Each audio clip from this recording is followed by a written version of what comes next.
हे बघा, आज मी पारंपरिक पद्धतीने बनणारे आंबील आहे. हे ज्योतिबाच्या नावाचा प्रसाद आहे. चमचे जिरे आहे, ही 3 मोठा चमचा मीठ आहे, एक अर्धा वाटी लसूण आहे आणि 2 कैऱ्या पाव किलो आहे. तर मी ह्याला काल भिजत घातलं होतं. याच्यावरती पातळ कपडा बांधून, ह्या कपडा बांधून शिनी उन्हात ठेवलेला.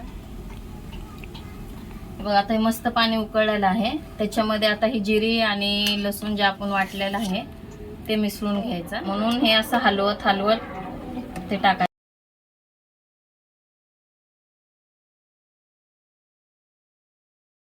आणि फक्त मी आता ह्याला बघा पाणी उकळत ठेवलंय. त्याच्यामध्ये तेल नाही टाकलेलं, राई नाही, ह्याला फोडणी घालायची नसते. असंच खाली पाणी उकळून घेतल्यावर त्याच्यामध्येच टाकायचं हे सर्व आणि असं छानसं हलवत राहायचं त्याला.